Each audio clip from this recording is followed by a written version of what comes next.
എല്ലാവർക്കും നമസ്കാരം. ദേവിക പ്ലസ് പോയിന്റിന്റെ മറ്റൊരു ക്ലാസ്സിലേക്ക് എല്ലാവർക്കും സ്വാഗതം. University computer assistant, LD typist grade 3, അതുപോലെ തന്നെ ഡേറ്റ എൻട്രി ഓപ്പറേറ്റർ, മറ്റ് പല ഡിപ്പാർട്ട്മെന്റുകളിലേക്കുമായിട്ടുള്ള കമ്പ്യൂട്ടർ അസിസ്റ്റന്റ് എക്സാം പ്രിപ്പറേഷന്റെ ഭാഗമായിട്ടാണ് നമ്മളുടെ ഈ ഒരു സീരീസ് നമ്മളിവിടെ ആരംഭിച്ചിരിക്കുന്നത്. ഓക്കെ, സോ സിസ്റ്റമാറ്റിക് ആയിട്ട് എങ്ങനെ IT പഠിക്കാം, മറ്റുള്ള എക്സാമുകളിൽ നിന്നും ഈ എക്സാമുകൾ നോക്കുമ്പോൾ വേറിട്ട് നിൽക്കുന്ന ഒരു പ്രത്യേകത എന്ന് പറയുന്നത് പകുതിയിലേറെ മാർക്കും IT ഭാഗത്ത് നിന്നാണ്. കുറച്ചുകൂടെ വ്യക്തമായിട്ട് പറയുകയാണെങ്കിൽ 10 mark fundamentals of computers, 10 mark history of computers, ബാക്കി MS വേർഡ്, അതുപോലെ തന്നെ Microsoft Excel and power point എന്നീ ഭാഗങ്ങളിൽ നിന്ന് മുഴുവനായി 50 മാർക്കും 10 മാർക്ക് ടൈപ്പിസ്റ്റിൽ നിന്നുമാണ് കൂടുതലായിട്ടുള്ള ക്വസ്റ്റ്യൻസും നമുക്ക് വരാറുള്ളത്. ലൈക് ടൈപ്പ് റൈറ്ററിൽ നിന്നുമാണ് കൂടുതലായിട്ടുള്ള ക്വസ്റ്റ്യൻസും നമുക്ക് വരാറുള്ളത്. മറ്റുള്ള സബ്ജക്റ്റുകൾ പഠിക്കുന്നതിനേക്കാൾ വളരെ ഇൻട്രസ്റ്റിംഗ് ആയിട്ട് പഠിക്കാവുന്നതും കണക്ട് ചെയ്ത് കുറച്ച് ലോജിക്കൽ തിങ്കിങ് യൂസ് ചെയ്ത് പഠിക്കുകയാണെങ്കിൽ, മഗ്ഗപ്പ് ചെയ്ത് പഠിക്കാതിരിക്കുകയാണെങ്കിൽ ഈസി ആയി നിങ്ങൾക്ക് മെമ്മറൈസ് ചെയ്യാനും അതുപോലെ തന്നെ പരീക്ഷയ്ക്ക് മാർക്ക് വാങ്ങാനും എളുപ്പമുള്ള സബ്ജക്റ്റ് ആണ് IT എന്ന് ഞാൻ നിങ്ങൾക്ക് പറഞ്ഞുതരാം. പഠിക്കുന്ന സ്റ്റഡി മെത്തഡോളജിയിൽ ചെറിയൊരു വ്യത്യാസം മാത്രം വരുത്തിയാൽ മതിയാകും. ഓക്കെ, അപ്പൊ നമുക്ക് ഈ ഒരു സ്റ്റഡി മെത്തഡോളജി നമ്മൾ എങ്ങനെയാണ്, ഈ ഒരു സ്റ്റഡി സ്ട്രാറ്റജി നമ്മൾ എങ്ങനെയാണ് ഫിക്സ് ചെയ്തിരിക്കുന്നത് എന്ന് വെച്ചിട്ടുണ്ടെങ്കിൽ, സിലബസ് റിലേറ്റഡ് ആയിട്ടുള്ള ക്ലാസ്സുകൾക്ക് പുറമെ പ്രീവിയസ് ഇയർ ക്വസ്റ്റ്യൻ പേപ്പേഴ്സിൽ നിന്നും എടുത്തിട്ടുള്ള ഇമ്പോർട്ടന്റ് ക്വസ്റ്റ്യൻസ് ആൻഡ് ഓൾസോ ആ ഇമ്പോർട്ടന്റ് ക്വസ്റ്റ്യൻസിന്റെ കോൺസെപ്റ്റുകളും റിലേറ്റഡ് കോൺസെപ്റ്റുകളുമാണ് നമ്മൾ ഓരോ ക്ലാസ്സിലും നോക്കുന്നത്. സോ ഇങ്ങനെ പഠിക്കുമ്പോൾ നിങ്ങൾക്ക് കണക്ട് ചെയ്ത് മെമ്മറൈസ് ചെയ്ത് വെക്കാനായി വളരെ എളുപ്പമുള്ള രീതിയിൽ ഞാൻ എന്ത് ചെയ്യാം, ക്ലാസ്സുകൾ എടുത്തു തരാം. അതിന് ഞാൻ ഗ്യാരണ്ടി തരുന്നു. ഓക്കെ, സോ ഇവിടെ നമുക്ക് ശ്രദ്ധിക്കാം, പ്രീവിയസ് ഇയർ ക്വസ്റ്റ്യൻ പേപ്പേഴ്സിൽ ചോദിച്ചിട്ടുള്ള വളരെ ഇമ്പോർട്ടന്റ് ആയിട്ടുള്ള ഒരു ടോപ്പിക്കാണ് ഡ്രോപ്പ് ക്യാപ്പ് എന്ന് പറയുന്നത്. നമ്മള് പഴയ മാഗസിനുകളിലാണെങ്കിലും ഇല്ലെങ്കിൽ ന്യൂസ് പേപ്പേഴ്സിലാണെങ്കിലും വളരെയേറെ കണ്ട് സുപരിചിതമായിട്ടുള്ള ഒരു കാര്യമാണ് ഡ്രോപ്പ് ക്യാപ്പ് എന്ന് പറയുന്നത്. പക്ഷെ ഒരു പക്ഷെ പേര് കേൾക്കുമ്പോൾ നിങ്ങൾക്ക് കുറച്ച് പുതുമയുള്ള കാര്യമായിട്ട് തോന്നിയിരിക്കാം. ഞാനൊരു എക്സാമ്പിൾ പറയാം.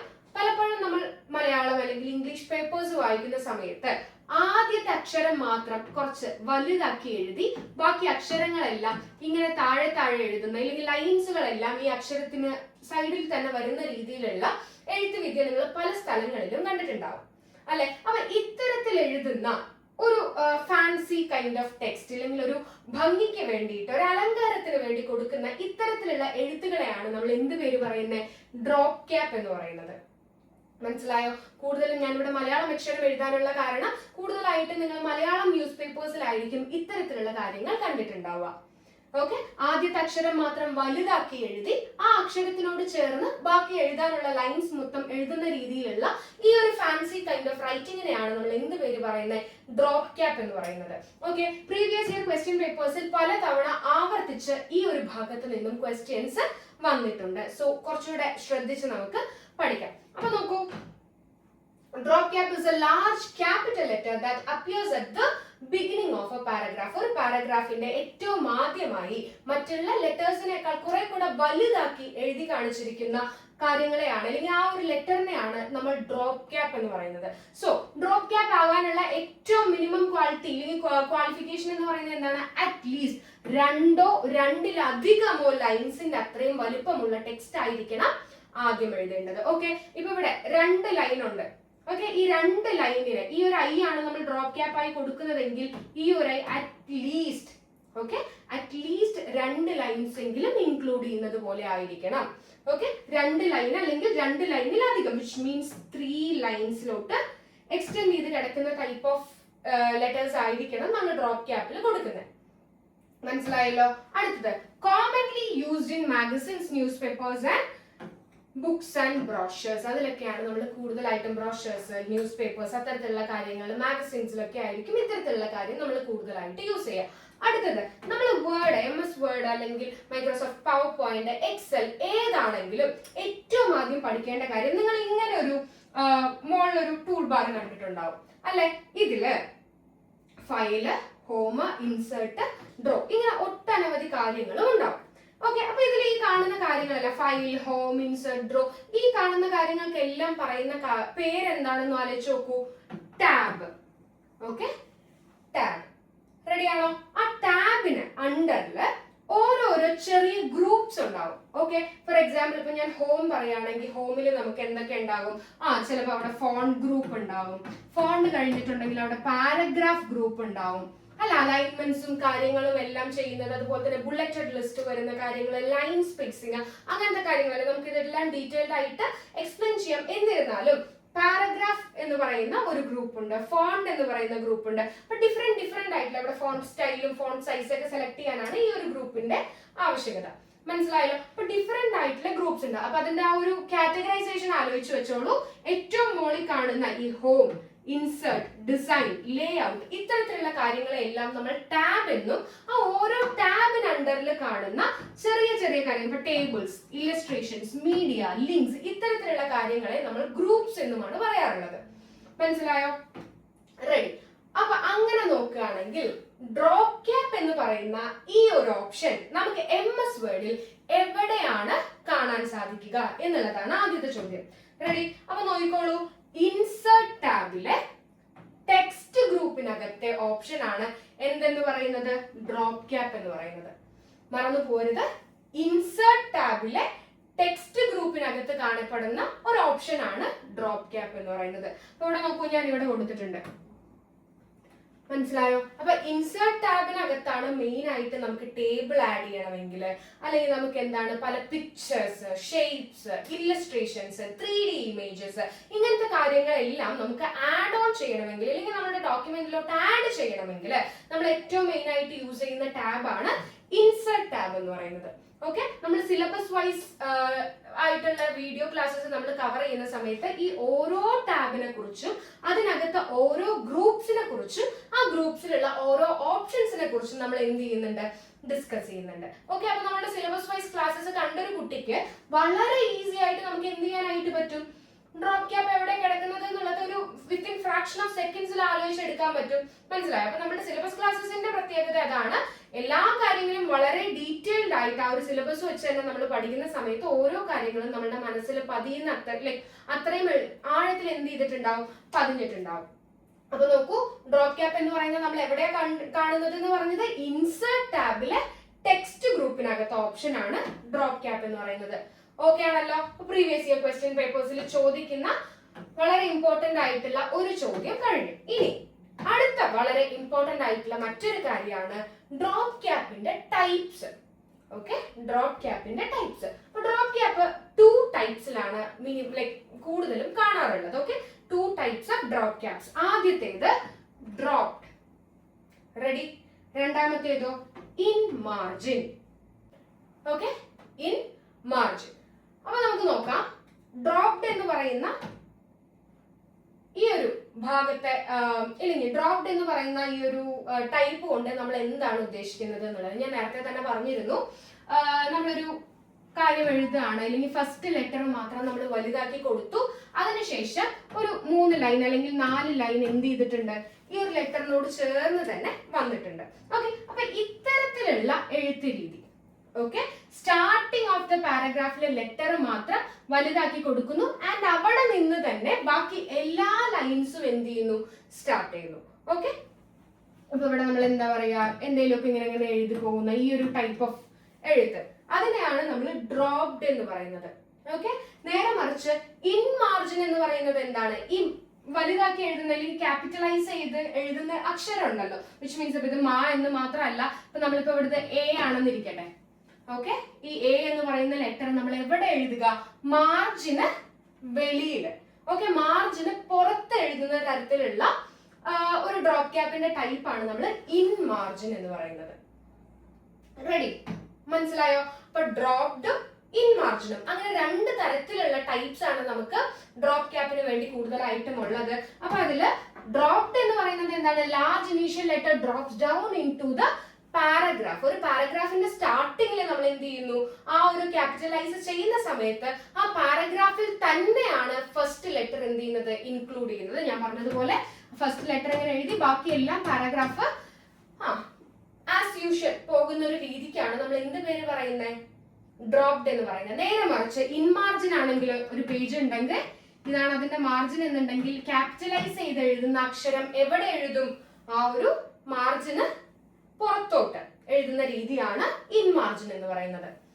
ഓക്കെ ആണോ? ഇത്രയും കാര്യം ഓക്കെ അല്ലേ? ഇനി അടുത്തത് ഈ ഒരു ക്വസ്റ്റ്യൻ വളരെ വളരെ ഇമ്പോർട്ടന്റ് ആണ്, പലതവണ ആവർത്തിച്ച് ചോദിച്ച ചോദ്യമാണ്. Default setting drops the letter by. Okay, drop ക്യാപ്പിന്റെ നമ്മൾ പറഞ്ഞിരുന്നു മിനിമം 2 ലൈനിൽ കൂടുതലെങ്കിലും എന്ത് വേണം, ഡ്രോപ്പ് ക്യാപ്പ് ചെയ്യുമ്പോൾ ആ ലൈൻസ് 2 ലൈനിൽ കൂടുതലെങ്കിലും നമുക്ക് വേണമെന്നിരുന്നു പറഞ്ഞിരുന്നു. അപ്പൊ ഡീഫോൾട്ട് ആയിട്ടുള്ള ഡ്രോപ്പ് എത്ര ലൈനാണ്? ഒരു ലെറ്റർ നമ്മൾ ക്യാപിറ്റലൈസ് ചെയ്ത് എഴുതുമ്പോൾ എത്ര ലൈൻസ് ആണ് ഡീഫോൾട്ട് ആയിട്ട് ഡ്രോപ്പ് ചെയ്യുന്നത് എന്നുള്ളതാണ് ചോദിക്കുന്നത്. ആൻസർ പഠിച്ചു വെച്ചോളൂ, 3 ലൈൻസ്. ഓക്കെ, ഇനി ഡ്രോപ്പ് ക്യാപ്പിന്റെ കാര്യം പഠിച്ചു കഴിഞ്ഞിട്ടുണ്ടെങ്കിൽ ടൈപ്സ് ഓഫ് ഡ്രോപ്പ് ക്യാപ്പ്, അതുപോലെ തന്നെ എവിടെയാണ് അത് പ്രസന്റ് ചെയ്തിരിക്കുന്നത്, ഇൻസേർട്ട് ടാബിലാണെന്നുള്ള കാര്യം ഒരിക്കലും എന്ത് ചെയ്യരുത്, മറന്നു പോകരുത്. അതുപോലെ തന്നെ പിന്നെ നമുക്ക് പറയാനുള്ള കാര്യം എന്താ, ഡീഫോൾട്ട് സെറ്റിംഗ്. ഓക്കെ, ഡ്രോപ്പ് ക്യാപ്സിന്റെ എത്ര ലൈൻസ് ആണ് ഡീഫോൾട്ട് ആയിട്ട് അത് ഡ്രോപ്പ് ചെയ്യുക എന്നുള്ളൊരു ക്വസ്റ്റ്യന്റെ ആൻസറും കൂടെ വളരെ ഇമ്പോർട്ടന്റ് ആയിട്ട് പഠിച്ചു വെക്കേണ്ട കാര്യമാണ്. മുന്നത്തെ ക്വസ്റ്റ്യൻ പേപ്പേഴ്സിൽ ചോദിച്ചിട്ടുള്ള കാര്യമാണ്. ഓക്കെ അല്ലേടാ?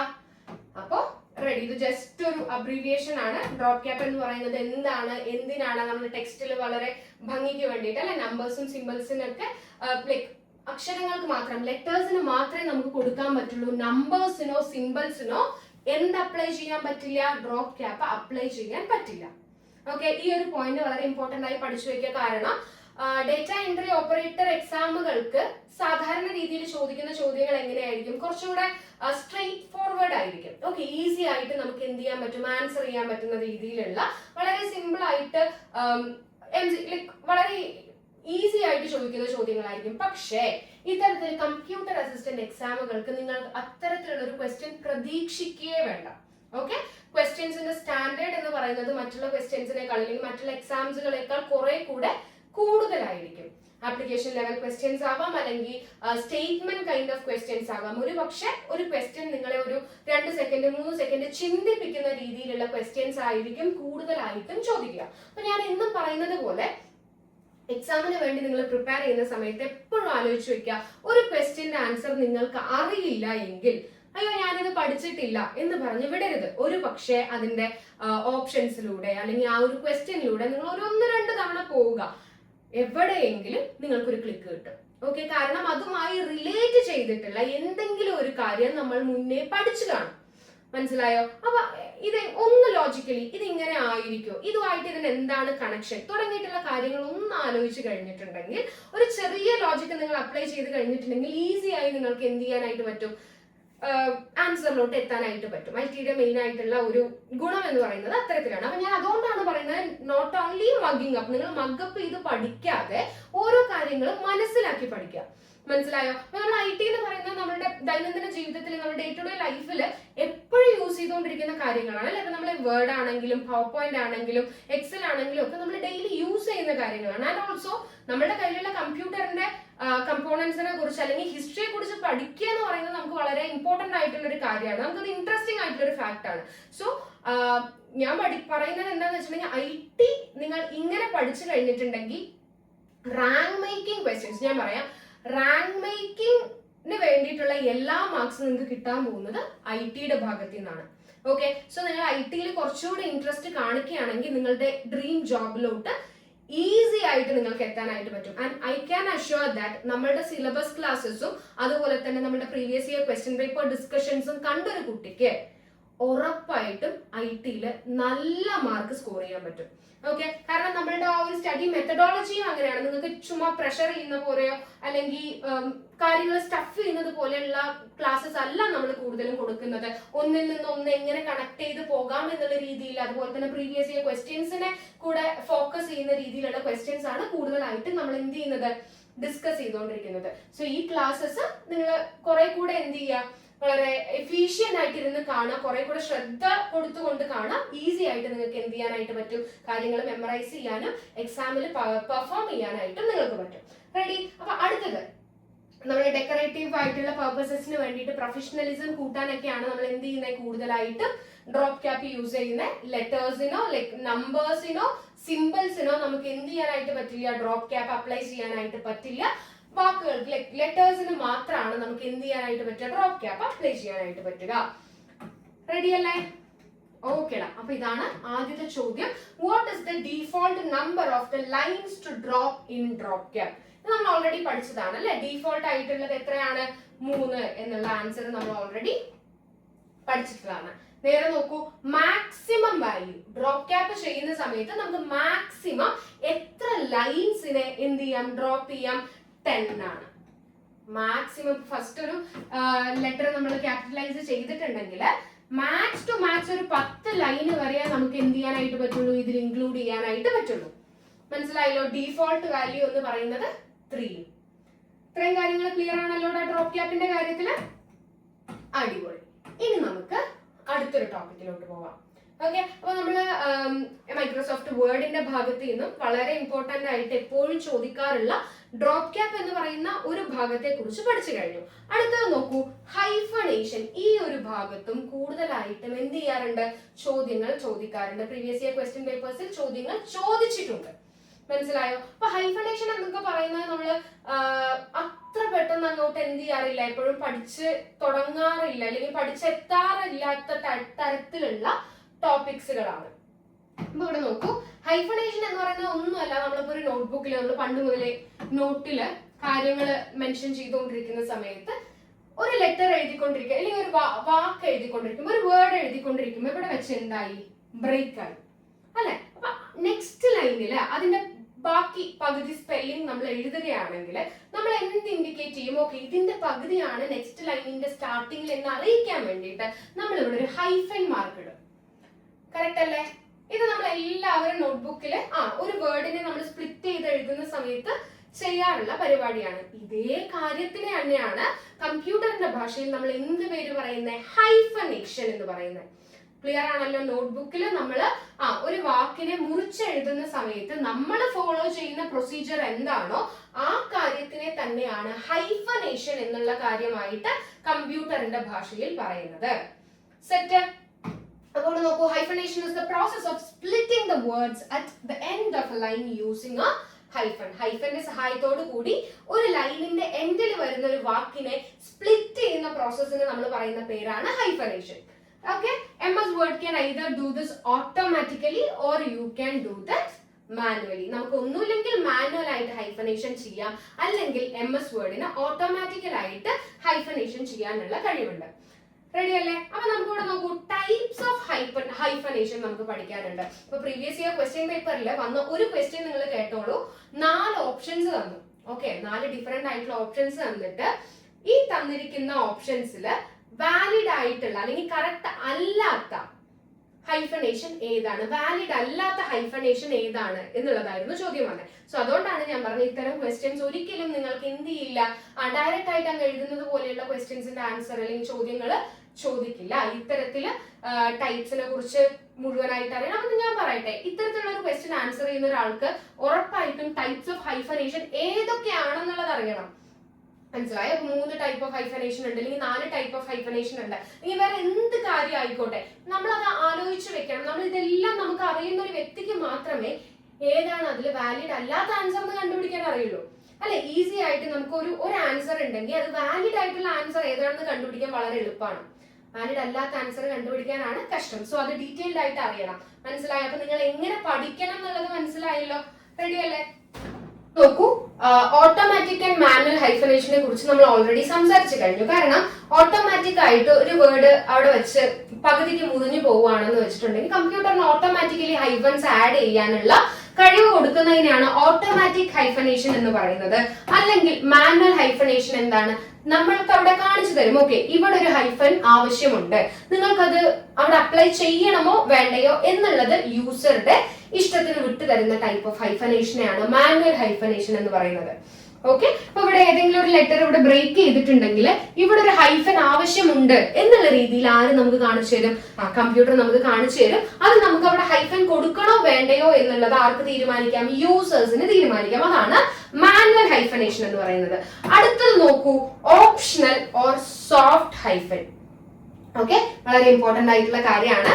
രണ്ടും സജസ്റ്റ് ചെയ്യുന്നത് സെയിം ഹൈഫനേഷന്റെ ടെക്നിക്കിനെയാണ്. നോക്കിക്കോളൂ, optional or soft hyphen. Okay, optional or soft hyphen. അതിന്റെ shortcut form control plus hyphen ആണ് ഇവിടെ കൊടുത്തിരിക്കുന്നത്. അപ്പൊ എന്താണ് ഈ ഓപ്ഷണൽ അല്ലെങ്കിൽ ഒരു സോഫ്റ്റ് ഹൈഫൺ എന്നുള്ളത് കൊണ്ട് ഉദ്ദേശിക്കുന്നത് നോക്കൂ. Hidden hyphen that appears only when the word splits to the next line. Okay, അതായത് ഒരു ലൈനിൽ നിന്ന് അടുത്ത ലൈനിലോട്ട് ഒരു വാക്ക് സ്പ്ലിറ്റ് ആയെങ്കിൽ മാത്രം കാണപ്പെടുന്ന തരത്തിലുള്ള ഹൈഫൻസിനെയാണ് നമ്മൾ ഓപ്ഷണൽ അല്ലെങ്കിൽ സോഫ്റ്റ് ഹൈഫൻസ് എന്ന് പറയുന്നത്. അതായത് നമ്മളിപ്പോ നോർമലി പറഞ്ഞില്ലേ, ഇപ്പൊ സ്പ്ലിറ്റ്സ് എന്ന് പറയുന്ന ഈ ഒരു വാക്കിന്റെ SPL എന്ന് പറയുന്നത് ഇവിടെയും അടുത്ത ITS എന്ന് പറയുന്ന ബാക്കി 3 അക്ഷരങ്ങൾ നെക്സ്റ്റ് ലൈനിലും ആണെങ്കിൽ ഇവിടെ എന്ത് ചെയ്യും, ആ ഒരു സോഫ്റ്റ് ഹൈഫൻ അല്ലെങ്കിൽ ഒരു ഓപ്ഷണൽ ഹൈഫൻ അവിടെ വരും. മനസ്സിലായോ? അപ്പൊ ഇത് സ്പ്ലിറ്റ്സ് എന്ന് പറയുന്ന ആ മുഴുവൻ വാക്കും ആ ഒരു ലൈനിൽ തന്നെ അവസാനിക്കുകയാണെങ്കിൽ ഇത്തരത്തിലുള്ള ഒരു ഹൈഫൻ അവിടെ അപ്പിയർ ആകുമോ? ആവില്ല. മനസ്സിലായോ? അപ്പൊ വളരെ ഓപ്ഷനിലായിട്ട് അല്ലെങ്കിൽ ആവശ്യമുള്ള സ്ഥലങ്ങളിൽ മാത്രം കാണപ്പെടുന്ന ഇത്തരത്തിലുള്ള ഹൈഫൻസിനെയാണ് നമ്മൾ ഓപ്ഷണൽ അല്ലെങ്കിൽ സോഫ്റ്റ് ഹൈഫൻ എന്ന് പറയുന്നത്. ഓക്കെ, നേരത്തെ പറഞ്ഞിട്ടുള്ള ആ ഒരു മാനുവലും ഓട്ടോമാറ്റിക്കും എന്ന് പറയുന്നത് എന്താണ്? കമ്പ്യൂട്ടർ എങ്ങനെയാണ് ഈ ഒരു ഹൈഫൻസിനെ നമ്മൾക്ക് അതിന്റെ ഒരു സെലക്ടിങ് മെത്തേഡ് ആണ് അല്ലെ. ഒന്നുമില്ലെങ്കിൽ ഓട്ടോമാറ്റിക് ആയിട്ട് ഹൈഫൻസ് കമ്പ്യൂട്ടറിന് തന്നെ ഇടാം, അല്ലെങ്കിൽ യൂസേഴ്സിന് എന്ത് ചെയ്യാം, ആ ഒരു ഹൈഫൻസ് കണ്ടുപിടിക്കാനുള്ള അല്ലെങ്കിൽ യൂസേഴ്സിനെ സെലക്ട് ചെയ്യാനുള്ള ഒരു ഓപ്ഷൻ കൊടുക്കുക. അതാണ് ഓട്ടോമാറ്റിക്കും മാനുവൽ ഹൈഫൻസും കൊണ്ട് കണ്ടത്. അതല്ലാതെ ടൈപ്സ് ഓഫ് ഹൈഫൻസ് എന്ന് പറയുന്നതിന്റെ ആക്ച്വൽ ആയിട്ടുള്ള സ്റ്റാർട്ടിങ് ഇവിടെ നിന്നാണ് സ്റ്റാർട്ട് ചെയ്യുന്നത്. കാരണം ഓപ്ഷൻ അല്ലെങ്കിൽ സോഫ്റ്റ് ഹൈഫൻ എന്ന് പറയുമ്പോൾ സെയിം ഒരു വാക്ക് സ്പ്ലിറ്റ് ആകുന്ന ഇടത്ത് മാത്രം അപ്പിയർ ആകുന്ന തരത്തിലുള്ള ഹൈഫൻസിനെയാണ് ഓപ്ഷണൽ അല്ലെങ്കിൽ സോഫ്റ്റ് ഹൈഫൻസ് എന്ന് പറയുന്നത്. മനസ്സിലായോ? നോൺ ബ്രേക്കിംഗ് ഹൈഫൻ എന്ന് പറഞ്ഞിട്ടുണ്ടെങ്കിൽ എന്താണെന്ന് നോക്കൂ. അതിന്റെ ഷോർട്ട് കട്ട് ആദ്യം പഠിച്ചു വെച്ചോളൂ. Ctrl+Shift+ഹൈഫൻ. ഓക്കെ, ഓപ്ഷണൽ അല്ലെങ്കിൽ സോഫ്റ്റ് ഹൈഫന്റെ ഷോർട്ട് കട്ട് എന്തായിരുന്നു? Ctrl+ഹൈഫൻ മാത്രമായിരുന്നു അല്ലെ. സോഫ്റ്റ് അല്ലെങ്കിൽ ഓപ്ഷണൽ ഹൈഫന്റെ ഷോർട്ട് കട്ട് എന്ന് പറയുന്നത് Ctrl+ഹൈഫൻ ആയിരുന്നു. പക്ഷെ നോൺ ബ്രേക്കിംഗ് ഹൈഫന്റെ പ്രത്യേകത നോക്കൂ. അതിന്റെ ഷോർട്ട് കട്ട് കീ നോക്കൂ, Ctrl+Shift+ഹൈഫൻ ആണ്. ഓക്കെ, ഒരാള് ഷിഫ്റ്റ് എന്ന് പറയുന്ന ഒരാള് എക്സ്ട്രാ ഇതിൽ ആഡ് ആയി. അടുത്തത് എന്താ നോക്കൂ. Prevents 2 hyphenated parts from separating between the lines. അതായത് 2 ലൈൻസിലോട്ട് സ്പ്ലിറ്റ് ചെയ്യാതെ ഒരൊറ്റ ലൈനിൽ തന്നെ, for example cooperative, okay, mother in law അല്ലെങ്കിൽ ഫാദർ ഇൻ ലോ, അങ്ങനെയൊക്കെ നമ്മൾ എഴുതാറില്ലേ. അപ്പൊ എന്ത് ചെയ്യാറുണ്ട്? ഇടയിൽ നമ്മൾ ഓരോ ഹൈഫൻസ് കൊടുക്കാറുണ്ട്. അല്ലെങ്കിൽ ഇവിടെ നോക്കൂ, കോപ്പറേറ്റീവ് എന്ന് പറയുന്നത് എന്താണ്? ഒരൊറ്റ വേർഡാണ്, പക്ഷെ അതിന് നടുവിൽ എന്തുണ്ട്? ഹൈഫൻ ഉണ്ട്. പക്ഷെ അത് രണ്ടും തമ്മിൽ 2 ലൈൻസിലോട്ട് സ്പ്ലിറ്റ് ആയിട്ടുണ്ടോ? ഇല്ല, സെയിം ലൈനിൽ തന്നെയാണ് കിടക്കുന്നത് അല്ലെ. അപ്പൊ ഒരു വാക്കിനെ നമുക്ക് എന്ത് ചെയ്യേണ്ട ആവശ്യമില്ല, 2 ലൈനിലോട്ട് സ്പ്ലിറ്റ് ചെയ്യേണ്ട ആവശ്യമില്ല.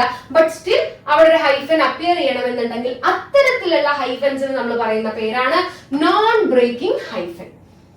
പിടികിട്ടിയോ? Automatic hyphen, manual hyphen, soft or optional hyphen, non breaking hyphen. ഹൈഫൻസിനെ കുറിച്ച് കാര്യം മനസ്സിലായല്ലോ. ഇത്രയേ ഉള്ളൂ ഹൈഫനേഷന്റെ കാര്യം. അടുത്ത പഠിക്കേണ്ട വളരെ ഇമ്പോർട്ടന്റ് ആയിട്ടുള്ള കാര്യം, ഇത് നമുക്ക് എവിടെ കാണാനായിട്ട് പറ്റും? ഡ്രോപ്പ് ടാബ് പഠിച്ചപ്പോൾ നമ്മൾ ഇൻസേർട്ട് ടാബ് പഠിച്ചു അല്ലെ. ഇൻസേർട്ട് ടാബിലാണ് കണ്ടെന്ന് പഠിച്ചു. നേരെ പഠിച്ചോളൂ. ഹൈഫനേഷൻ കാണപ്പെടുന്നത് ലേഔട്ട് ടാബിലാണ്. MS വേർഡിലെ, മൈക്രോസോഫ്റ്റ് വേർഡിലെ ലേഔട്ട് എന്ന് പറയുന്ന ടാബിനകത്ത് പേജ് സെറ്റപ്പ് ഗ്രൂപ്പിനുള്ളില്, ഓക്കെ, പേജ് സെറ്റപ്പ് ഗ്രൂപ്പിനുള്ളിലാണ് ആരെ കാണപ്പെടുന്നത്? ഹൈഫനേഷൻ കാണപ്പെടുന്നത്. ഏത് ടാബാ? Layout tab. ഏത് ഗ്രൂപ്പാ? Page setup. മറന്നു പോവോ? ഇനി മറന്നു പോരുത്. മനസ്സിലായല്ലോ? ഹൈഫനേഷൻ, ലേഔട്ട് ടാബ്, പേജ് സെറ്റപ്പിനകത്ത് നമുക്ക് കാണപ്പെടുന്ന ഓപ്ഷൻ ആണ് ഹൈഫനേഷൻ എന്ന് പറയുന്നത്. അത് മാത്രമല്ലാണ്ട് മാർജിൻസ്, ഓറിയന്റേഷൻസ്, സൈസ്, കോളംസ് ഒക്കെ എന്തിനാണ്? അതിന്റെ മിനിമം മാക്സിമം വാല്യൂ കാര്യങ്ങളെല്ലാം നമ്മൾ സിലബസ് വൈസ് ക്വസ്റ്റ്യൻസിൽ ഡിസ്കസ് ചെയ്താണ്. വളരെ ഇമ്പോർട്ടന്റ് ആയിട്ട് വരുന്ന ഒരു ആളാണ് ഏതെന്ന് പറയുന്നത്? കോളം എന്ന് പറയുന്നത്. ഓക്കെ, ഓറിയന്റേഷൻ എന്ന് പറയുന്നത് നമുക്കറിയാം ലാൻഡ്സ്കേപ്പും പോർട്രേറ്റും, അങ്ങനെ 2 ടൈപ്പ് ഓഫ് ലാൻഡ്സ്കേപ്പിലേക്ക് ഓറിയന്റേഷൻസ് ആണുള്ളത്. അടുത്ത ക്വസ്റ്റ്യൻസ് കൂടുതലായിട്ടും വരാൻ ചാൻസ് ഉള്ള ആളാണ് ആര്? മാർജിൻസ്. ഏതൊക്കെ ടൈപ്പ് ഓഫ് മാർജിൻസ് ആണ് നമുക്ക് MS വേർഡിൽ അവൈലബിൾ ആയിട്ടുള്ളത്? നാരോ, മിറേഡ്, അങ്ങനത്തെ കുറെ കാര്യങ്ങളുണ്ടല്ലോ. അതൊക്കെ വളരെ ഇമ്പോർട്ടന്റ് ആയിട്ട് നമ്മൾ പഠിക്കേണ്ട കാര്യമാണ്. പ്രീവിയസ് ഇയർ ക്വസ്റ്റ്യൻ പേപ്പേഴ്സിൽ വന്ന കാര്യങ്ങളാണ്. ഓക്കെ, സോ ഇത്തരത്തിലുള്ള കാര്യങ്ങളെല്ലാം തന്നെ നമ്മൾ സിലബസ് ബേസ്ഡ് ചെയ്തിട്ടുള്ള സിലബസിന്റെ ക്ലാസ്സസിൽ ആഡ് ചെയ്തിട്ടുണ്ട്. ഇത് നമ്മൾ നോക്കുന്നത് പ്രീവിയസ് ഇയർ ക്വസ്റ്റ്യൻ പേപ്പേഴ്സിൽ നിന്ന് എടുത്തിട്ടുള്ള ക്വസ്റ്റ്യൻസും ആൻഡ് ദർ റിലേറ്റഡ് ടോപ്പിക്സും ആണ്. ഓക്കെ, അപ്പൊ നിങ്ങൾ ആലോചിക്കുക എന്താ മിസ്സപ്പ് ഇതൊക്കെ ഇമ്പോർട്ടന്റ് ആണെന്ന് പറഞ്ഞിട്ട് ഇതൊന്നും എന്താ പറഞ്ഞു പോവാത്തെന്ന് ആലോചിക്കേണ്ട. അതൊക്കെ നമ്മൾ സെപ്പറേറ്റ് ആയിട്ടുള്ള സിലബസ് ക്ലാസ്സസിൽ ആഡ് ചെയ്തിട്ടുണ്ട്. പക്ഷെ ഞാൻ ഹൈഫനേഷന്റെ കാര്യം പറഞ്ഞപ്പോൾ മൊത്തത്തിൽ ഈ പേജ് സെറ്റപ്പ് എന്ന് പറയുന്ന ഗ്രൂപ്പിനെ കുറിച്ച് ഒരു ഐഡിയ തന്നേ ഉള്ളൂ. അപ്പൊ നോക്കിക്കോളൂ, ഈ പേജ് സെറ്റപ്പിനകത്ത് തന്നെ എത്ര ക്വസ്റ്റ്യൻസ് നിങ്ങൾക്ക് വരാം. ഓക്കെ, ഇന്റന്റിന്റെ ഭാഗം നോക്കുകയാണെങ്കിൽ അതിന്റെ ഷോർട്ട് കട്ട് ഏതാണ്, ഓക്കെ, ഇൻക്രീസ് ഇന്റന്റിന്റെ ഷോർട്ട് കട്ട് എന്താ, ഡിക്രീസ് ഇന്റന്റിന്റെ ഷോർട്ട് കട്ട് എന്താ, അതൊക്കെ നിങ്ങൾ അടുത്ത ക്ലാസ്സസിൽ പഠിക്കും. Ctrl+M അങ്ങനത്തെ കാര്യങ്ങളൊക്കെ നമ്മൾ പഠിക്കും. മനസ്സിലായോ? അപ്പൊ ഓരോ ടാബിലും നിങ്ങൾക്ക് എത്ര മാർക്കുകളാണ് ഒളിഞ്ഞു കിടക്കുന്നതെന്നുള്ളത് ശ്രദ്ധിച്ചോളൂ. ഓക്കെ, അപ്പൊ ഹൈഫനേഷൻ ഞാൻ ഈ ക്ലാസ്സിൽ എടുക്കാനുള്ള കാരണം ഹൈഫനേഷൻ അധികം ആരും എന്ത് ചെയ്യില്ല, അത്ര ഈസി ആയിട്ട് അങ്ങോട്ട് പഠിക്കില്ല. ഓക്കെ, നമ്മളത് കുഴപ്പമില്ല എന്ന് പറഞ്ഞു വിടുന്ന ടോപ്പിക്സ് ആണ്. പക്ഷെ പ്രീവിയസ് ഇയർ ക്വസ്റ്റ്യൻ പേപ്പേഴ്സിൽ ചോദിച്ച ചോദ്യങ്ങളാണ്, വരാൻ സാധ്യതയുള്ള ക്വസ്റ്റ്യൻസ് ആണ്. ഓക്കെ അല്ലേടാ? അപ്പൊ അതൊന്ന് പഠിച്ചു വെക്കാം. ഇനി എങ്ങനെയാണ് നമുക്ക് ഹൈഫനേഷനെ ഓട്ടോമാറ്റിക്കും മാനുവൽ ഒക്കെ ആക്കി മാറ്റുക എന്നുള്ളതാണ്. അത് നമുക്ക് ഒന്നുമില്ല, ലേഔട്ട് ടാബിൽ പോവാ, ഹൈഫനേഷൻ ക്ലിക്ക് ചെയ്യുന്ന സമയത്ത് നമുക്ക് മാനുവൽ ആയിട്ട് വേണോ അല്ലെങ്കിൽ ഓട്ടോമാറ്റിക് വേണോ എന്നുള്ളതൊക്കെ ചൂസ് ചെയ്യാനായിട്ട് ഓപ്ഷൻസ് ഉണ്ടാവും. അത് ചൂസ് ചെയ്ത് കൊടുത്താൽ മതി, നമുക്ക് അത്ര ആവശ്യമില്ലാത്ത കാര്യമാണ്. ഇനി നോക്കൂ, അടുത്തത് റെഗുലർ ഹൈഫൻ. നമ്മൾ എന്ത് പഠിച്ചു? നോൺ ബ്രേക്കിംഗ് ഹൈഫനെ കുറിച്ച്, സോഫ്റ്റ് അല്ലെങ്കിൽ ഓപ്ഷണൽ ഹൈഫൻസിനെ കുറിച്ച് പഠിച്ചു അല്ലെ? അടുത്തത് പഠിച്ചോളൂ, റെഗുലർ ഹൈഫൻ. ഇത് നമ്മളുടെ ഇതിൽ വന്നിട്ടുള്ള ക്വസ്റ്റ്യൻ ആണ്, പ്രീവിയസ് ഇയർ ക്വസ്റ്റ്യൻ പേപ്പറിൽ വന്നിട്ടുള്ള ചോദ്യമാണ്. ചോദ്യം ഇങ്ങനെയാണ്, തന്നിട്ടുള്ള ഓപ്ഷൻസിൽ ഹൈഫനേഷന്റെ ടൈപ്പ് അല്ലാത്തത് ഏതാണ്, വാലിഡ് അല്ലാത്തത് ഏതാണ് എന്നുള്ളതായിരുന്നു ചോദ്യം. ഇവിടെ റെഗുലർ ഹൈഫൻ എന്ന് പറയുന്ന ഒരു ഓപ്ഷൻ ഉണ്ട്. അടുത്തത് നോൺ ബ്രേക്കിംഗ് ഹൈഫൻ എന്ന് പറയുന്ന അടുത്തൊരു ഓപ്ഷൻ ഉണ്ട്. ഓപ്ഷണൽ അല്ലെങ്കിൽ സോഫ്റ്റ് എന്ന് പറയുന്ന അടുത്തൊരു ഓപ്ഷൻ ഉണ്ട്. ലാസ്റ്റ് ഓപ്ഷൻ ഏതാന്ന് നോക്കൂ, ബ്രേക്കിംഗ് ഹൈഫൻ. ഓക്കെ, അപ്പൊ ഈ 4 ഓപ്ഷൻ കണ്ടു കഴിഞ്ഞിട്ടുണ്ടെങ്കിൽ നമുക്ക് ഒബ്വിയസ്ലി മനസ്സിലാകും ആദ്യമുള്ള 3 ഓപ്ഷൻസും, അതായത് regular hyphen, soft or optional hyphen, non breaking hyphen എന്ന് പറയുന്ന 3ഉം നമ്മൾ എന്ത് ചെയ്തതാണ്, ടൈപ്സ് ഓഫ് ഹൈഫൻസ് ആയിട്ട് പഠിച്ചതാണ്. റെഗുലർ ഹൈഫൻ എന്ന് പറയുന്നുണ്ടെങ്കിൽ വേറെ ഒന്നുമല്ല, നമ്മൾ കാണുന്ന കീബോർഡിലുള്ള നോർമൽ ഹൈഫൻ ഇല്ലേടോ, നോർമൽ ആയിട്ട് കാണുന്ന ആ ഹൈഫനെയാണ് നമ്മൾ റെഗുലർ ഹൈഫൻ എന്ന് പറയുന്നത്. അപ്പൊ ഇതൊക്കെ ടൈപ്സ് ഓഫ് ഹൈഫൻ ആണ്. ആകെ ടൈപ്പ് ഓഫ് ഹൈഫൻ അല്ലാത്തത് ഏതാ, ബ്രേക്കിംഗ് ഹൈഫൻ എന്ന് പറയുന്ന ഒരു ഹൈഫൻ ടൈപ്പ് MS വേർഡിൽ ഇല്ല. മനസ്സിലായോ? അപ്പൊ അതാണ് വാലിഡ് അല്ലാത്ത എന്തെന്ന് പറയുന്നത്, ഹൈഫൻ ടൈപ്പ് എന്ന് പറയുന്നത്. അപ്പൊ നിങ്ങൾ ഇത് ക്ലിയർ ആയിട്ട് പഠിക്കാത്ത ആളാണെന്ന് ഇരിക്കട്ടെ.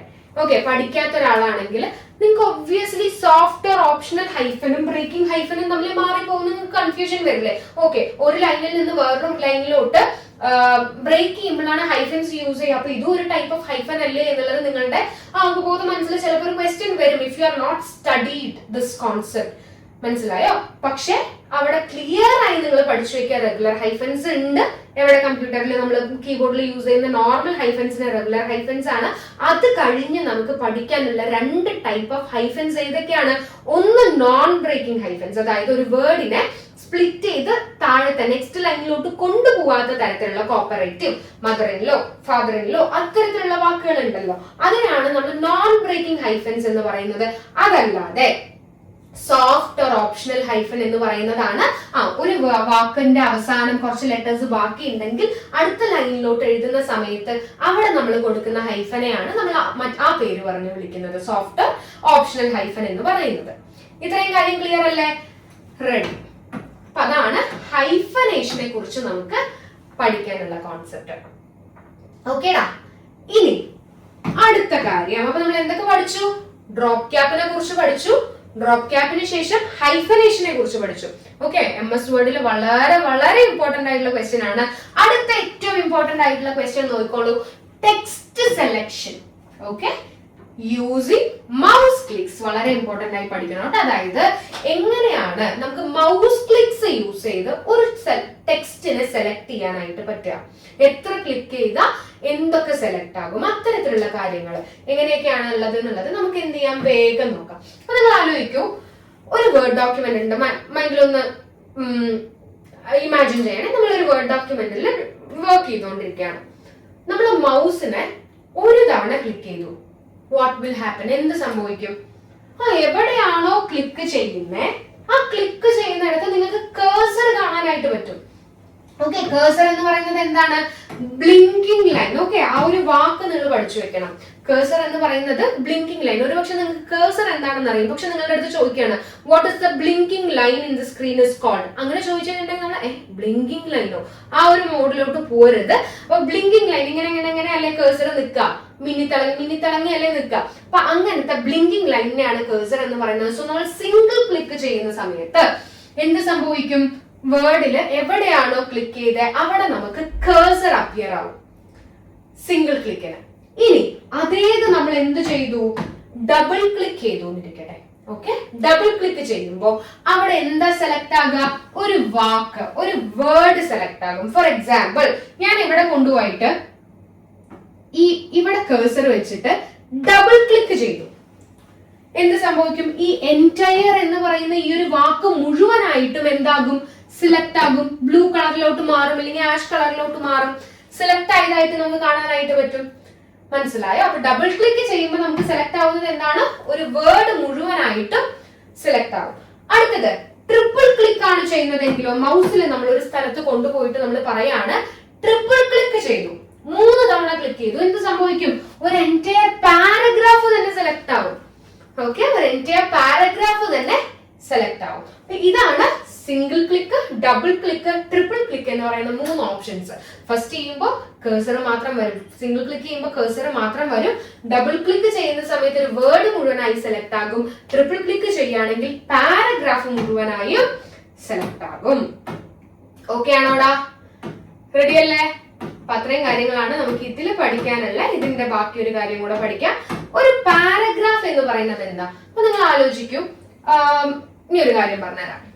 ഒരു പാരഗ്രാഫ് സ്റ്റാർട്ട് ചെയ്യുന്ന സമയത്ത് ഓക്കെ, ഫസ്റ്റ് ലെറ്റർ നമ്മൾ ഇച്ചിരി, സാധാരണ ഇവിടെയാണ് മാർജിൻ എന്നുണ്ടെങ്കിൽ നമ്മൾ എല്ലാ വാക്കുകളിലും എല്ലാ കാര്യങ്ങളും എല്ലാ ലൈനും സ്റ്റാർട്ട് ചെയ്യുന്നത് ഇവിടെ നിന്നായിരിക്കും അല്ലെ? പക്ഷെ ഒരു പാരഗ്രാഫിനെ സംബന്ധിച്ചിടത്തോളം നമ്മൾ നേരത്തെ മുതലേ പഠിച്ചു തുടങ്ങിയിട്ടുള്ള ആ ഒരു മാനറിസമാണ് എന്തെന്ന് പറയുന്നത്, ആ ഒരു ലൈനിന്റെ കുറച്ച് ദൂരം വിട്ടിട്ട് എഴുതി സ്റ്റാർട്ട് ചെയ്യുക എന്ന് പറയുന്നത് അല്ലെ? കുറച്ചു ദൂരം നമ്മൾ അവിടുത്തെ സ്പേസ് അങ്ങ് തള്ളിയിട്ടായിരിക്കും, അപ്പുറത്തായിരിക്കും എന്ത് ചെയ്യുന്നുണ്ടാവുക, എഴുതുന്നുണ്ടാവുക.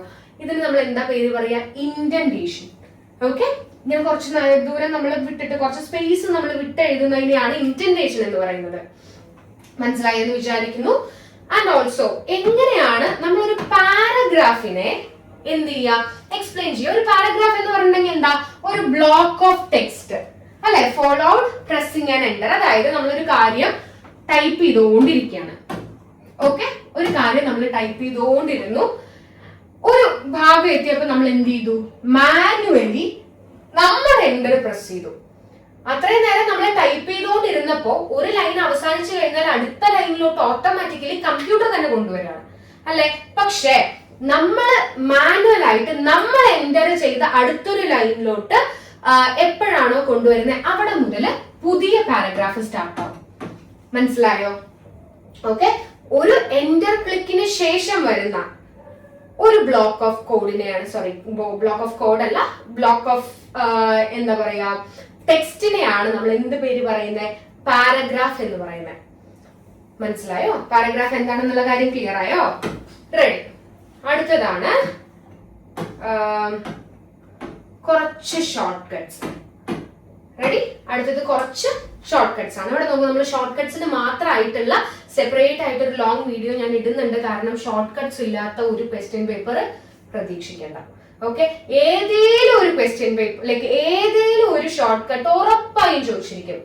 ഏത് എക്സാമിനാണെങ്കിലും അത് ഏത് ഷോർട്ട് കട്ട് ആണെന്ന് നമുക്ക് പറയാൻ പറ്റില്ല. മേ ബി നമുക്ക് എല്ലാവർക്കും അറിയുന്ന ഈസി ആയിട്ടുള്ള ഷോർട്ട് കട്ട് ചോദിക്കാം, അല്ലെങ്കിൽ ടഫ് ആയിട്ടുള്ള ഷോർട്ട് കട്ടും ചോദിക്കാം. സോ ഷോർട്ട് കട്ട്സ് മാത്രം ഇൻക്ലൂഡ് ചെയ്തുകൊണ്ട് ഞാൻ അടുത്തതായി തന്നെ വേറൊരു വീഡിയോ അപ്ലോഡ് ചെയ്യുന്നുണ്ട്. പക്ഷെ ഇവിടെ നോക്കൂ, ഈസി ആയിട്ട് നമുക്ക് ഓർത്ത് വെക്കാൻ പറ്റുന്ന കുറച്ച് ഷോർട്ട് കട്ട്സ് ഇവിടെ പഠിക്കാം.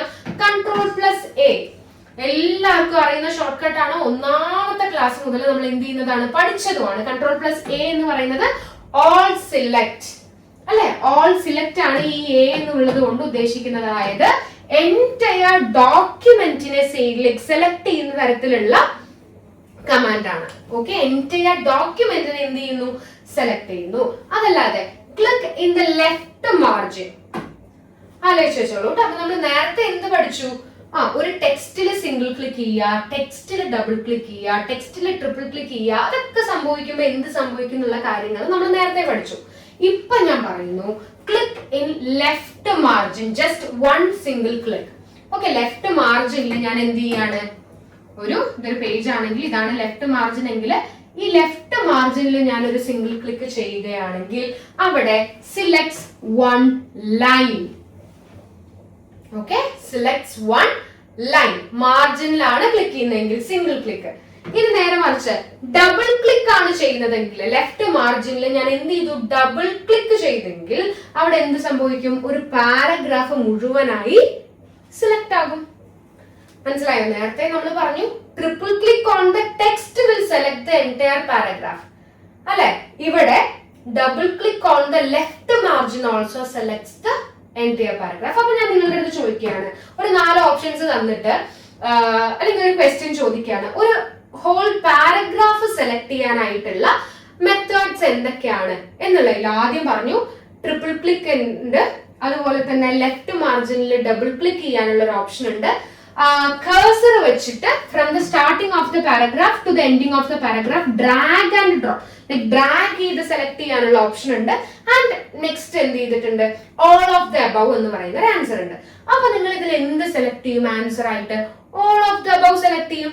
മനസ്സിലായോ? കാരണം നമ്മൾ പഠിച്ചു ഇതൊക്കെ ചെയ്ത് കഴിഞ്ഞാൽ എന്ത് ചെയ്യാം, എൻറ്റയർ പാരഗ്രാഫിനെ സെലക്ട് ചെയ്യാം അല്ലെ. ട്രിപ്പിൾ ക്ലിക്ക് ചെയ്താലും ലെഫ്റ്റ് മാർജിനിൽ ഡബിൾ ക്ലിക്ക് ചെയ്താലും ഡ്രാഗ് ചെയ്താലും ഒരു പാരഗ്രാഫിന്റെ സ്റ്റാർട്ടിങ് മുതൽ എൻഡിങ് വരെ ഡ്രാഗ് ചെയ്താലും എന്ത് ചെയ്യാനായിട്ട് പറ്റും, നിങ്ങൾക്ക് പാരഗ്രാഫിനെ മുഴുവനായും സെലക്ട് ചെയ്യാനായിട്ട് പറ്റും. അപ്പൊ നമ്മുടെ ആൻസർ എന്താ, all of the above.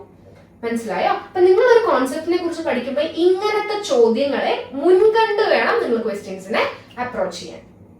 Okay, അപ്പൊ നിങ്ങൾ തന്നെ മനസ്സിലാക്കിയിട്ട് ഓക്കെ ഈ കാര്യങ്ങളൊക്കെ ചോദിക്കുമ്പോൾ അല്ലെങ്കിൽ ഈ കാര്യങ്ങളൊക്കെ നമ്മൾ പഠിക്കുമ്പോൾ എന്തൊക്കെ ചോദ്യങ്ങൾ അതിൽ നിന്നും വരാം എന്നുള്ള രീതിയിലുള്ള കാര്യങ്ങൾ ഒന്ന് മൈൻഡിൽ ഓർത്തു വെച്ചോളൂ. അപ്പൊ മനസ്സിലായല്ലോ, ലെഫ്റ്റ് മാർജിനിൽ ഡബിൾ ക്ലിക്ക് ചെയ്യുമ്പോൾ എൻറ്റയർ പാരഗ്രാഫ് അല്ലെങ്കിൽ ഹോൾ പാരഗ്രാഫ് സെലക്ട് ആവും.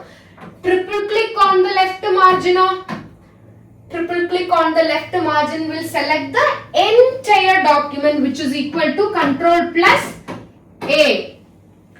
Control plus A, all select എന്ന് പറയുന്ന സെയിം ഫംഗ്ഷനാലിറ്റി ആണ് ലെഫ്റ്റ് മാർജിനിൽ 3 തവണ ട്രിപ്പിൾ ക്ലിക്ക് ചെയ്താൽ നമുക്ക് കിട്ടുന്നത്. മനസ്സിലായോടാ? ഓക്കെ, അപ്പൊ ഇവിടെ നോക്കൂ, അടുത്ത ഷോർട്ട് കട്ട് എന്താ, shift plus arrow keys. Shift plus arrow keys എന്ന് പറയുമ്പോൾ select text character by character or line by line. അതായത് ഷിഫ്റ്റ് കീ പ്രസ് ചെയ്തുകൊണ്ട് നമ്മുടെ ആരോ കീസ് ഉണ്ട്. എത്ര ആരോ കീസ് ഉണ്ട്? അപ്പ് ഉണ്ട്, ഡൗൺ ഉണ്ട്, റൈറ്റ് ഉണ്ട്, ലെഫ്റ്റ് ഉണ്ട്. ഈ ആരോ കീസ് പ്രസ് ചെയ്യുകയാണെങ്കിൽ ഷിഫ്റ്റ് അമർത്തി പിടിച്ചുകൊണ്ട് ഈ ഒരു ആരോ കീ പ്രസ് ചെയ്യുകയാണെങ്കിൽ എന്ത് ചെയ്യും, ക്യാരക്ടർ ബൈ ക്യാരക്ടർ, അതായത് CHARC അങ്ങനെ ഓരോ ക്യാരക്ടർ ബൈ ക്യാരക്ടർ ആയിട്ട് എന്ത് ചെയ്യും, സെലക്ട് ആയിക്കൊണ്ടിരിക്കും. നേരെ മറിച്ച് ഡൗൺലോഡ് ചെയ്യുന്നതെങ്കിലോ അല്ലെങ്കിൽ അപ്പിലേക്കാണ് ഈ ഒരു ആരോ കീയാണ് പ്രസ് ചെയ്യുന്നതെങ്കിലോ ലൈൻ ബൈ ലൈൻ ആയിട്ട്. മനസ്സിലായോ? ഇവിടെ ഉള്ളത് നമ്മൾ ഷിഫ്റ്റ് പ്രസ് ചെയ്തിട്ട് തന്നെ നെക്സ്റ്റ് ഡൗൺ ആരോ ചെയ്യുകയാണെങ്കിൽ നെക്സ്റ്റ് ലൈൻ സെലക്ട് ആവും, നെക്സ്റ്റ് ലൈൻ സെലക്ട് ആവും. ഇനി അപ്പാരോ ആണെങ്കിലും മുകളിലോട്ട് സെലക്ട് ആയി പോകും. ഓക്കെ, അപ്പൊ ഷിഫ്റ്റ് പ്ലസ് ആരോ കീസ് ആണ് നമ്മൾ സെലക്ട് ചെയ്യുന്നതെങ്കിൽ ക്യാരക്ടർ ബൈ ക്യാരക്ടർ അല്ലെങ്കിൽ ലൈൻ ബൈ ലൈൻ എന്നിങ്ങനെയുള്ള സെലക്ഷൻസ് നടത്താനാണ് നമ്മൾ ഉപയോഗിക്കുക.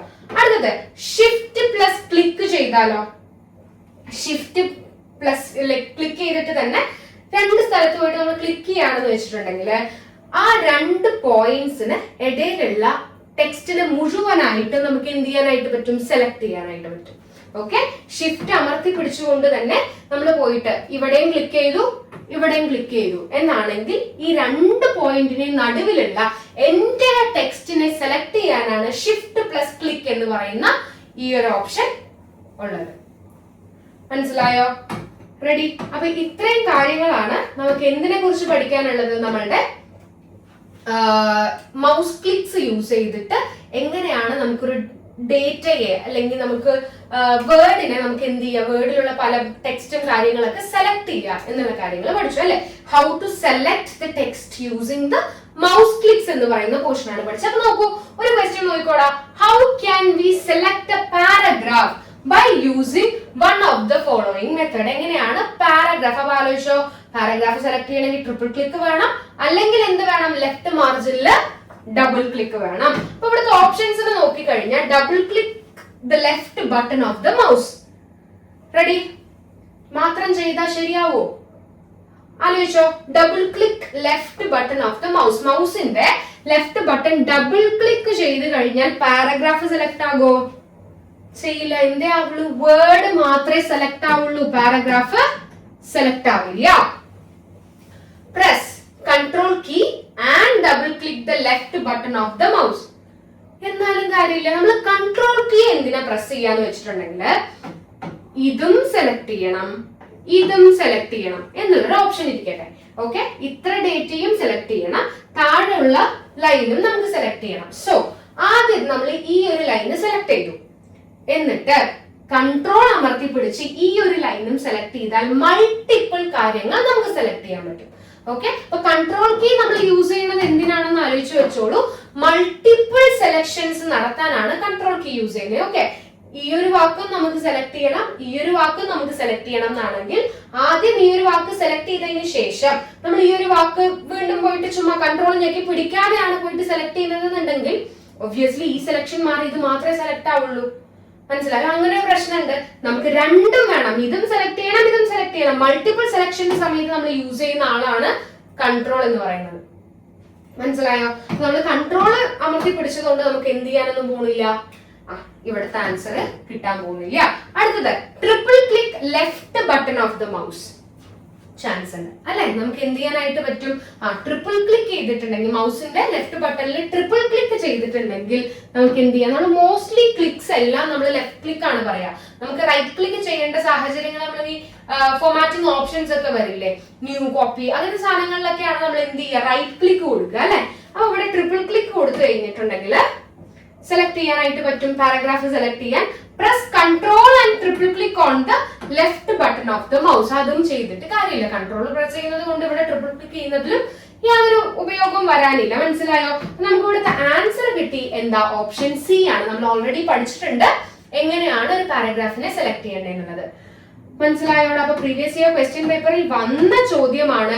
അതുകൊണ്ട് തന്നെ ഇത്തരം ചോദ്യങ്ങൾ നിങ്ങൾ വളരെ, അല്ലെങ്കിൽ ഇത്തരം ടോപ്പിക്കുകൾ വളരെ ശ്രദ്ധയോടുകൂടി തന്നെ പഠിക്കണം. മനസ്സിലായോ? നമുക്ക് തോന്നും ഓക്കെ ഈസി ആയിട്ടുള്ള ടോപ്പിക്കാണ്, നമുക്ക് ഇതൊക്കെ അറിയാം, അല്ലെങ്കിൽ നമ്മൾ സിലബസ് വൈസിൽ പഠിച്ചു പോകുന്ന സമയത്ത് ഒരു പക്ഷെ ഇത്തരത്തിലുള്ള കാര്യങ്ങൾ നമ്മളുടെ ശ്രദ്ധയിൽ വരില്ല. കാരണം നമുക്കറിയാം fundamentals of computers, components of computers and MS Word, Excel, PowerPoint അല്ലെങ്കിൽ ടൈപ്പ് റൈറ്റർ, ഇത്രയും കാര്യങ്ങളൊക്കെയാണ് നമ്മൾ പഠിക്കുക. അതിനിടയിൽ ഡീറ്റെയിൽഡ് ആയിട്ടുള്ള ഹൈഫനേഷനെ കുറിച്ചോ അല്ലെങ്കിൽ മൗസ് ക്ലിക്സിൽ എങ്ങനെ നമുക്ക് ഓരോ കാര്യങ്ങൾ സെലക്ട് ചെയ്യാന്നുള്ള കാര്യങ്ങളെ കുറിച്ചോ അല്ലെങ്കിൽ നിങ്ങളെ പോലെ ഈ ഡ്രോപ്പ് ക്യാപ്പിന്റെ കാര്യങ്ങളൊന്നും നമ്മൾ എന്ത് ചെയ്യില്ല, വളരെ ഇന്റൻസ് ആയിട്ട് പഠിച്ചു എന്ന് വരില്ല. പക്ഷെ ക്വസ്റ്റ്യൻസ് കണ്ടോ ഇത്തരം ഭാഗങ്ങളിൽ നിന്നും ചോദിക്കും. ഓക്കെ, അപ്പൊ നിങ്ങൾ എന്ത് ചെയ്യുക? ഈ കാര്യങ്ങളൊക്കെ വളരെ ഡീറ്റെയിൽഡ് ആയിട്ട് പഠിക്കുക. ആൻഡ് ഇതുപോലത്തെ വളരെ ഇമ്പോർട്ടന്റ് ആയിട്ടുള്ള ക്വസ്റ്റ്യൻസും അതിന്റെ റിലേറ്റഡ് ടോപ്പിക്സും അതിന്റെ MCQ ക്വസ്റ്റ്യൻസും എല്ലാം കൂടെ ഉള്ള അടുത്ത ഒരു ക്ലാസ്സിന് വേണ്ടിയിട്ട് നമ്മളുടെ സ്റ്റേ ട്യൂൺഡ് ആൻഡ് എല്ലാവരും നന്നായി പഠിക്കും. Thank you so much. മറ്റൊരു ക്ലാസ് ആയിട്ട് നമുക്ക് വീണ്ടും കാണാം. Okay, all the very best. Thank you.